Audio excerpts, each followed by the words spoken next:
In the name of the Father, the Son, and the Holy Spirit, Christ is in our midst. He is, and shall be. We just celebrated New Year's this past week, and maybe we took the time to reflect on the past year and to think about the coming year. I found that most of the things I saw online or heard were somewhat about how bad 2020 was and how magically and all of a sudden 2021 was going to be much, much better. But it was a pretty rough year. If you think, of course you know this. We had our first ever experience of a pandemic. We have had our government's response to the pandemic.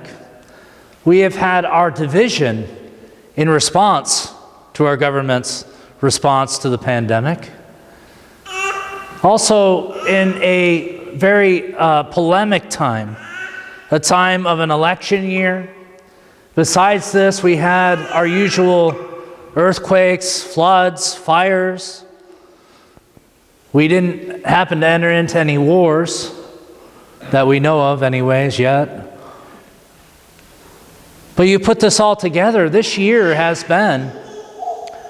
past year has really been one thing after another. And in talking to different people, you start to see the fatigue that sets in, the flatness that comes in. Because as the year has progressed, in our reaction to what is going on around us, some of us have become emotionally exhausted by it, tired and wasted. Some of us are maybe struggling financially because of it, because of the loss of jobs, which, the food lines are longer now than they ever have been. Beyond that, emotionally and psychologically, how is it that one deals with a year like last year, especially coming off of a year like the year before? If you might remember, last year we were talking about how wonderful our economy was. We were talking about how many jobs that people had and how successful things were and how healthy everything was. And just like that, somewhere in the middle of March, it all switched. Of course, there were things before that. Nonetheless, it was a rough year. And I'll ask you to have patience with yourself and to have compassion on yourself if you feel flat, if you feel broken. Nobody thinks about what it's like to go through rough times, whether it be civil wars or these political battles that we're always having, or the other pandemics, or whatever it is, family dramas. It all can add up. Sicknesses, ailments. It all puts an extra burden upon a life that for most of us was already pretty full. And so have compassion on yourself. Realize you're probably a little bit more depressed. Some of you, not all of you. You're probably a little more tired, a little bit more worn out. And that is also to be expected. Now, it's interesting how much we took for granted before this year. To see pictures of people out on Times Square and compare it to the pathetic visions of Times Square this year, it becomes apparent that we take a lot of what we do in life for granted. Coming to church without a mask, simply moving about freely, not having to worry about sickness or our age and how it affects who we talk to and all of the things that we've had to worry about. Those things have pressed heavily upon us. But if we twist these a little and turn them a little bit, we can look back and see how carefree in many ways we've lived and how we've taken for granted so much that God has given us. And as I said earlier, how in one instant All of our lives can change in a way that we can't imagine. Nobody was imagining last year when last year hit us. Nobody imagined what would happen. Now it's interesting, this flatness, this emptiness, you would think it would be a negative thing, and that's the way I experience it. I would love to be energetic, inspirational, and to have a lot of extra energy, but I feel tired. I feel wasted. I feel, not drunk wasted, by the way. I feel the other kind of wasted. Later, no, anyways. Well, anyways, that is how people are self-soothing these days, isn't it?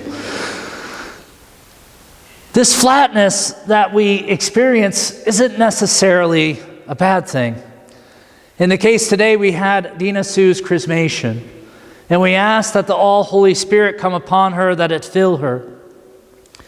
And we know, psychologically and otherwise, that when we live in prosperity, when we live in good times, when we eat well, when we are well, that we often forget about God. That prosperity creates a certain weakness within the human soul. Now, I'm not saying we shouldn't want prosperity or that we shouldn't work for it. But innately in a culture that is prosperous, we become lazy. We become dull. We begin to take for granted the grace that God gives us, the things that He gives us. And we're not reminded about these things until they're taken away. But we also don't know what it's like to rely on the Holy Spirit if we're full of ourselves. If I was full of myself, and I think I'm the greatest preacher in the world and the greatest priest, how is it that I would humbly ask the Holy Spirit to help me in all things? I don't need His help.